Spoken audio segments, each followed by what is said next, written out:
성도 여러분 안녕하십니까? 안녕하세요. 저는 이 시간 하나님 말씀 잠언 30장 24절로 28절을 중심으로 미물에게서 배우는 신앙의 지혜라는 제목으로 하나님 말씀을 증거하도록 하겠습니다. 얼마 전에 한 청년에게 충격적인 소리를 들었습니다. 그 청년이 저에게 이렇게 말한 것입니다. 목사님이 설교단에 서 계실 때는 몰랐는데 가까이서 뵈니 생각보다 키가 적으시네요. 제가 한마디 했습니다. 그래도 우리 집에서 내가 제일 커. 여러분, 영국의 의학 저널인 브리티시 메디컬 연구에 의하면 성인 12만 명을 대상으로 조사한 결과 남자의 키가 7.5cm가 작은 사람이 연소득이 194만 원이 적다는 것입니다. 키와 소득이 관계가 있다는 것입니다. 미국 경제잡지 포춘의 발표에 의하면 미국 600대 기업의 최고 경영자의 3분의 2 이상이 키가 190 이상이라는 것입니다.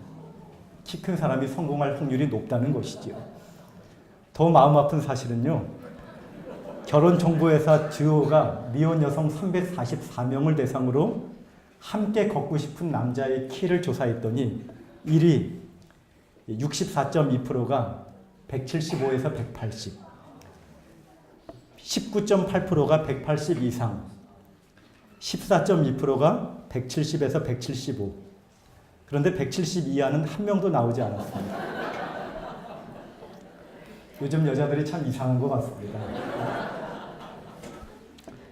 여러분, 사실 키 작은 사람이 장점이 많습니다. 벼락을 맞을 확률이 훨씬 적습니다. 다림판에 바지 기장이 짧아서 2번 안 다리고 한 번에 다 다릴 수 있어요. 여러분, 침대에서 가로로 잘 수도 있고 세로로 잘 수도 있는 자유도 있습니다. 숨바꼭질 할 때 숨을 곳이 많고요. 성경에 보면 사울왕, 골리앗같이 키 큰 사람이 성공한 예가 거의 없습니다. 그러나 키 작은 삭개오는 사회적으로도 세무서장의 자리에 올랐고 예수님을 영접하고 구원받는 영육간에 성공한 사람이었습니다. 여러분, 사실 작다, 적다라는 표현에서 여러분 모두가 자유롭지 못합니다.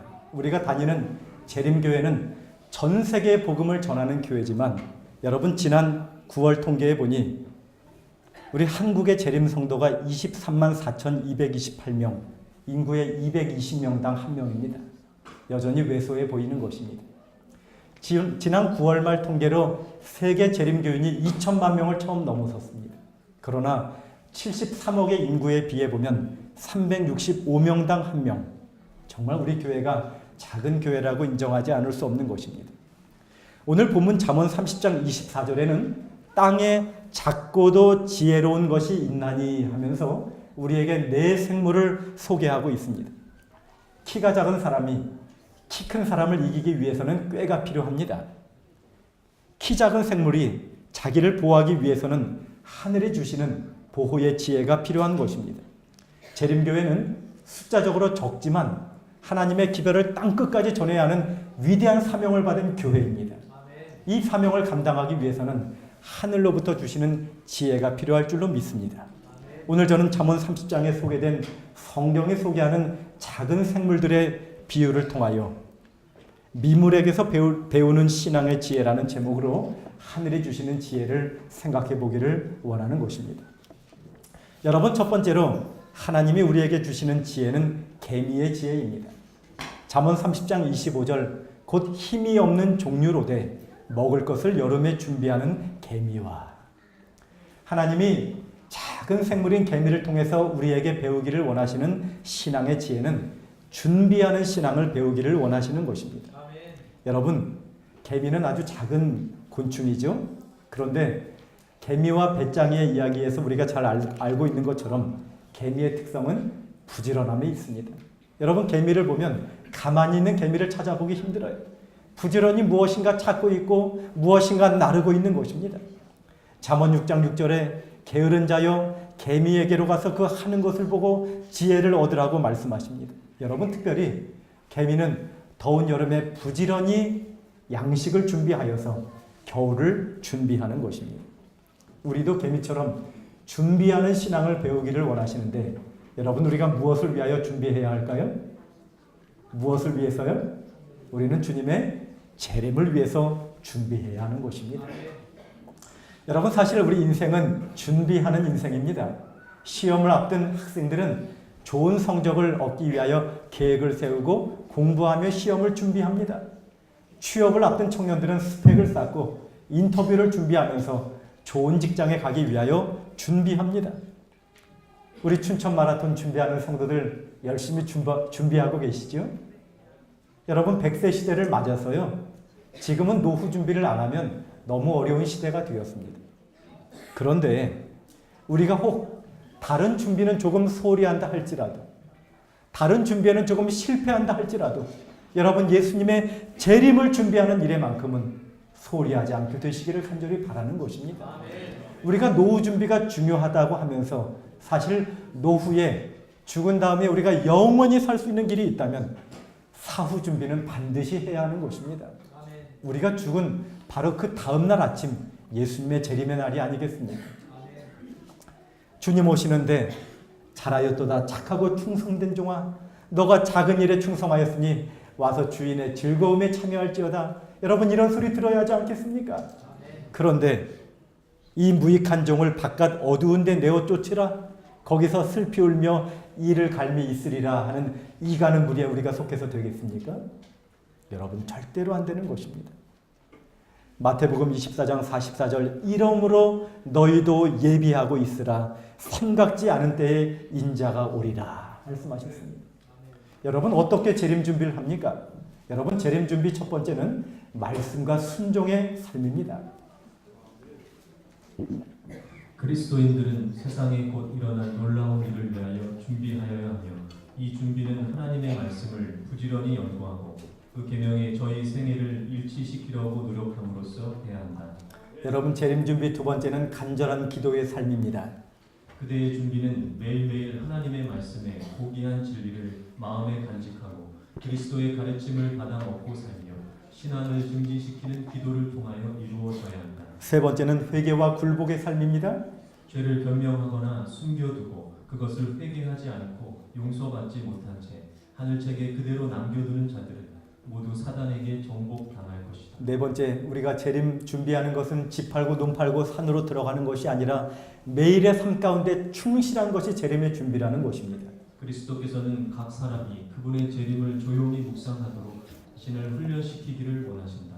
모든 사람은 매일 하나님의 말씀을 연구해야 하지만 현재의 의무를 등한히 해서는 안 된다.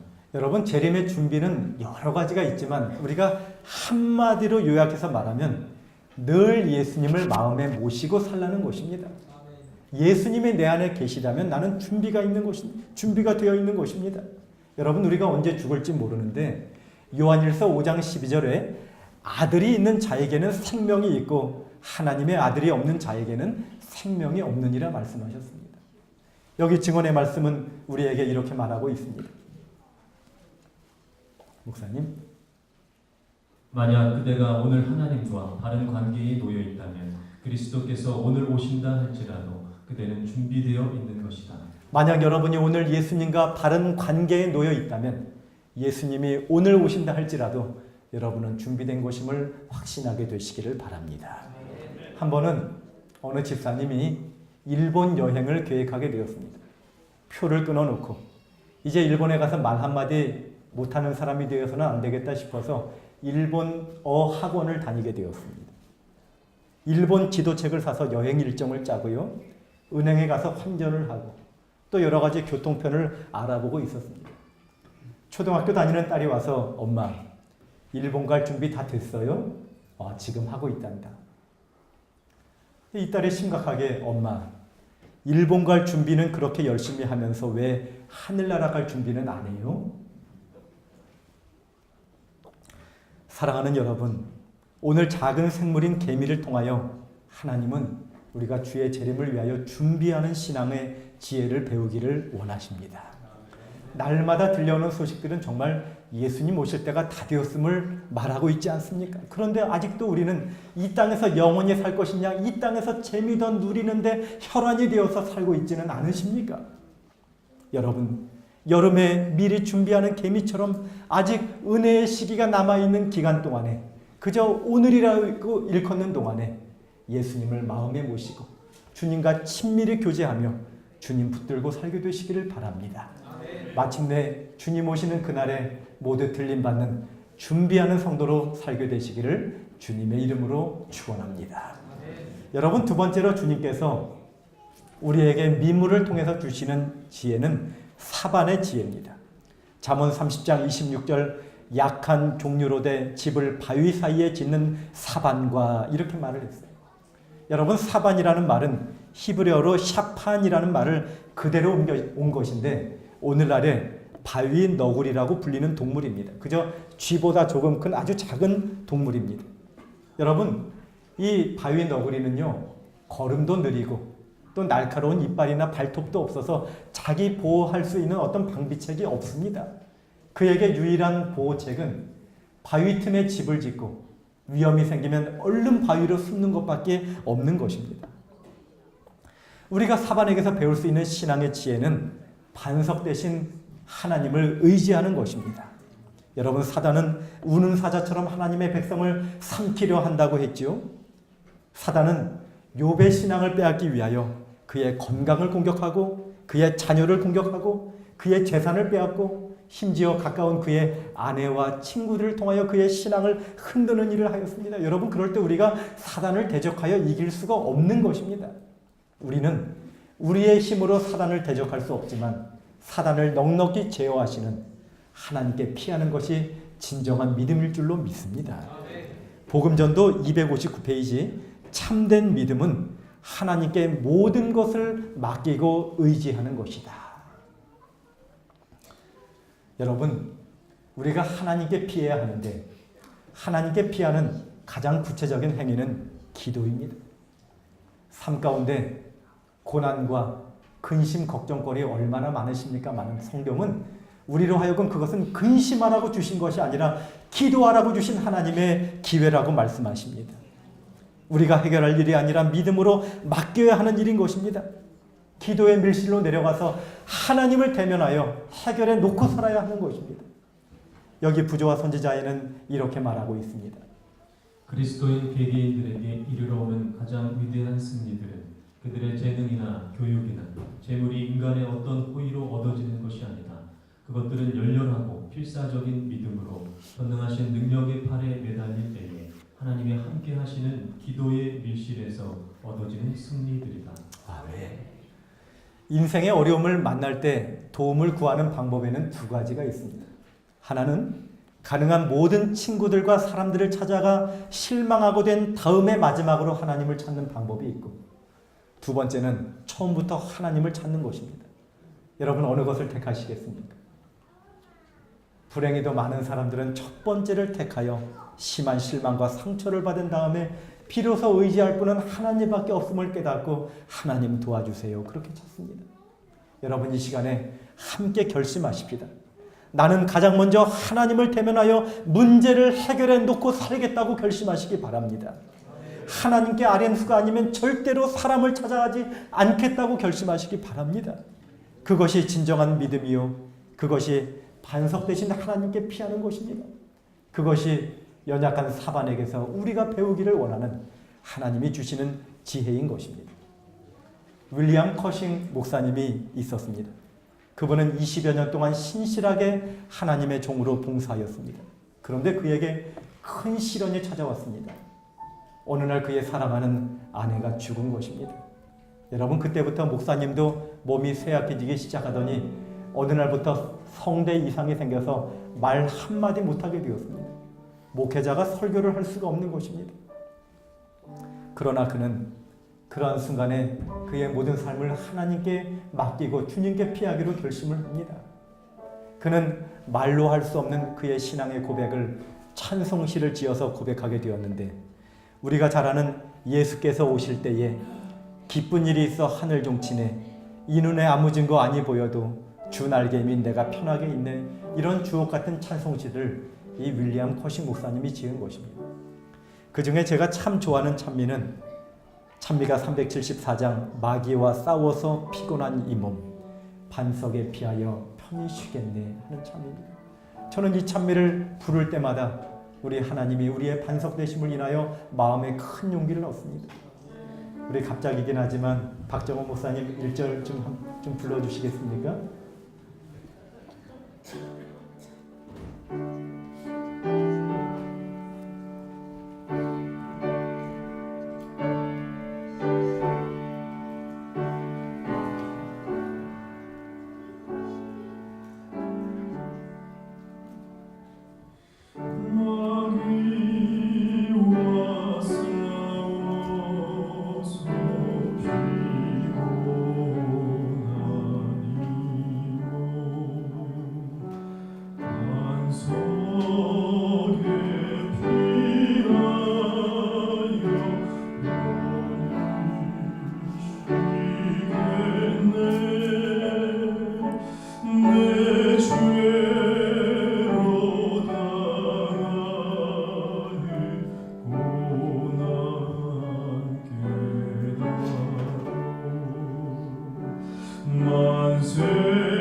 시편 5편 11절 오직 주에게 피하는 자는 다 기뻐하며 주의 보호를 인하여 영영이 기뻐 외치리로다.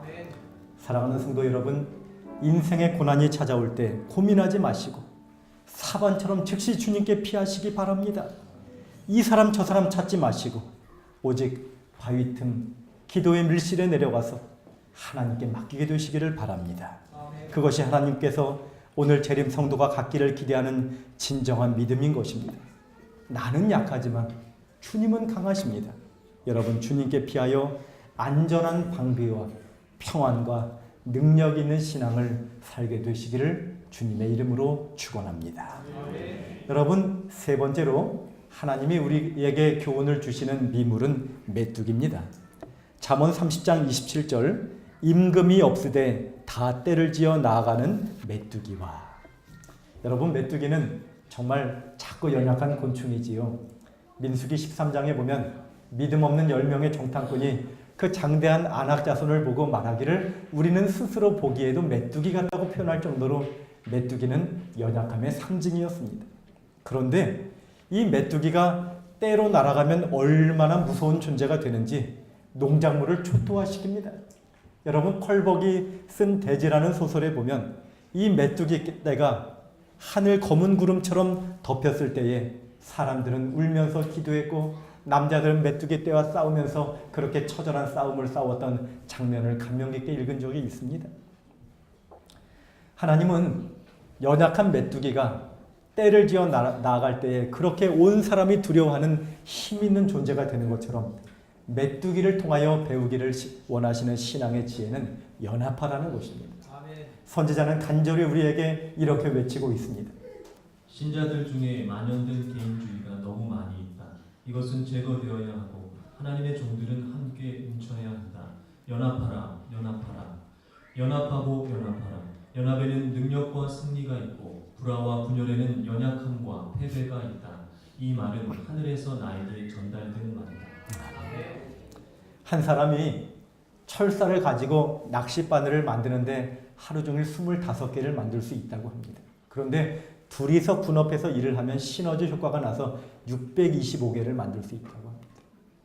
여러분, 말 한 마리가 마차를 끄는데 약 1톤의 무게를 끌 수 있는데 두 마리가 끌면 2톤을 끌 것 같은데 무려 5톤을 끌 수 있다고 합니다. 여러분, 이것이 함께의 능력인 것입니다. 얼마 전에 배추와 상추를 비교하여 쓴 글을 읽은 적이 있습니다. 상추는 잎들이 서로 뭉치지 않아 자기가 잘났다고 뻗어나가지만 배추는 서로 가까이 붙어서 안으로 굽어서 서로를 감싸준다는 거예요. 그래서 배추 속을 보면 노랗고 맛이 좋다는 것입니다. 배추는 김장을 담아 1년 내내 먹지만 상추는 한 번 따서 한 번 먹으면 끝인 것입니다. 저는요, 우리 성도들이 배추같이 서로 이렇게 감싸주고 연합하는 성도가 되었으면 좋겠어요. 우리 다 부족한 점이 있어도 그래 사람이니까 부족하지 않고 이렇게 감싸주는, 그래서 맛깔나는 그런 성도가 되었으면 좋겠습니다. 우리 옆 사람 손 한번 잡아주십시오. 배추의 마음으로 사랑합니다.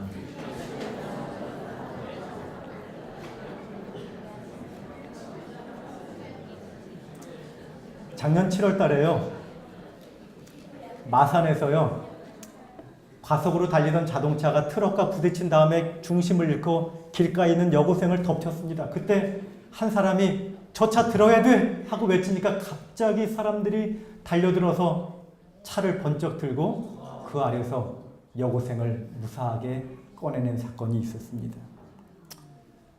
여러분, 저 모습이 저는 영적으로 우리 태능교회 모습이 되었으면 좋겠습니다.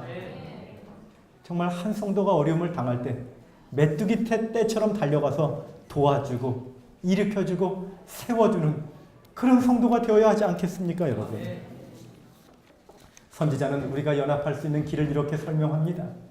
우리가 하나님께 가까이 나아가면 우리는 상호 간에 서로 가까워질 것이다. 우리가 연합의 정신으로 나아가지 않는 한 동일한 십자가로 가까이 나아갈 수 없다. 그리스도께서는 그와 아버지가 하나인 것처럼 그의 제자들이 하나가 되도록 기도하셨다. 우리는 정신에 있어서 또는 이해하는 데 있어서 하나가 되도록 노력해야 한다. 사랑하는 성도 여러분, 이승만 대통령이 말한 뭉치면 살고 흩어지면 죽는다는 그 말은 오늘 영적인 우리에게 필요한 말인 것입니다. 개개인은 연약하지만 우리가 뭉쳐서 위대한 사명을 이루어야겠기에 우리에게 연합의 정신이 필요한 것입니다. 서로 감싸주고 배추처럼 안아주면서 그렇게 연합된 마음으로 천국까지 함께 가는 저와 여러분이 되시기를 간절히 바라겠습니다. 마지막으로 하나님께서 미물을 통해서 주시는 지혜는 도마뱀의 지혜입니다. 잠언 30장 28절에 손에 잡힐만 하여도 왕궁에 있는 도마뱀이니라 이렇게 말씀하셨어요. 제가 필리핀에서 대학원을 공부할 때에 아마도 가장 가깝게 지낸 생물이 도마뱀이 아닐까 생각이 듭니다. 도마뱀은 집 밖에도 있고 집 안에도 있습니다. 거실에도 있고 방 안에도 있었습니다.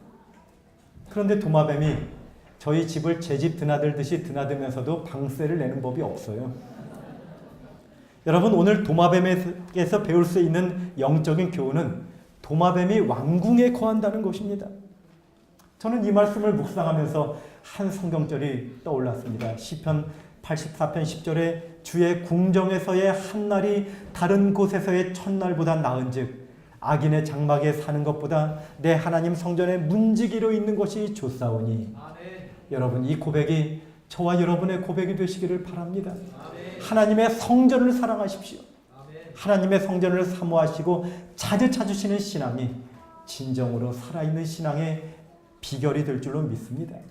여러분, 마지막 시대에 그리 바쁜 시대가 되어서요, 사람들은 모이기를 힘쓰지 않는다고 했어요. 히브리서 10장 5절에 모이기를 패하는 어떤 사람들의 습관과 같이 하지 말고 오직 권하여 그날이 가까움을 볼수록 더욱 그리하자. 여러분, 성도는 마땅히 있어야 할 시간에 마땅히 있어야 할 장소에 있는 사람이 성도라고 저는 생각합니다. 여러분, 저녁 예배 때 어떤 인간의 약속보다 먼저 하나님과의 약속을 생각하고 하나님의 성전을 찾게 되시길 바랍니다. 안식일에 어떤 중요한 사업상의 거래가 있다 할지라도 내려놓으시고 하나님을 찾으신다면 하나님이 은혜롭게 해결해 주실 줄로 믿습니다. 여러분, 하나님의 성전을 사모하게 되시길 바랍니다. 얼마 전에 저는 이현수 집사님을 방문하였습니다. 멀리 충청도 살렘에 요양하고 계신데 그분과 이런저런 대화를 나누는 가운데 이분이 그런 말씀을 하셔요. 목사님, 저의 소원이 있다면 제가 건강을 회복해서 태능교회에 와서 태능 성도들과 예배를 한번 드리는 것이 저의 소원입니다. 여러분, 이렇게 한번 이곳에 와서 예배 드리기를 갈망하는 성도가 있는데 우리가 건강한데, 우리에게 기회가 있는데 우리가 하나님의 성전을 소홀히 해서는 안 되겠습니다. 도마뱀이 왕궁에 있을 때 존귀한 생물이 되는 것처럼 하나님의 백성은 마땅히 있어야 할 시간에, 마땅히 있어야 할 장소에 있어야 하는 곳입니다. 하나님의 성전을 사모하고 하나님의 성전 중심의 신앙을 하시는 저와 여러분이 되시기를 간절히 바라겠습니다. 여러분, 오늘 주님은 작은 미물 4마리를 소개하면서 우리가 영적인 지혜를 얻기를 원하셨습니다. 첫 번째는 개미의 지혜입니다. 개미가 여름에 미리 먹을 것을 준비하는 것처럼 우리도 예수님을 늘 마음속에 모시고 주의 재림을 하루하루 준비하는 삶을 살게 되시기를 바랍니다. 두 번째는 사반의 지혜입니다. 사반이 바위 사이에 집을 짓는 것처럼 우리도 반석 되신 예수님을 의지하며 기도로 하나님께 맡기는 삶을 살아야겠습니다. 세 번째는 메뚜기의 지혜입니다. 메뚜기가 떼를 지어 나갈 때 큰 힘이 있는 것처럼 우리도 서로 사랑하는, 연합하는 성도가 되어야 합니다. 마지막은 도마뱀의 지혜입니다. 도마뱀이 왕궁에 거하는 것처럼 우리도 하나님의 집 성전을 사모하고 성전에 모이기를 힘쓰는 성도가 되어야 합니다. 오늘 하나님 주신 교훈을 따라서 개미와 사반과 메뚜기와 도마뱀의 지혜를 따라 준비하고 의지하고 연합하고 성전을 사모하는 삶을 사시다가 예수님 오시는 그날에 영광스럽게 승리하는 저와 여러분의 신앙이 되시기를 간절히 바라면서 말씀을 마치도록 하겠습니다.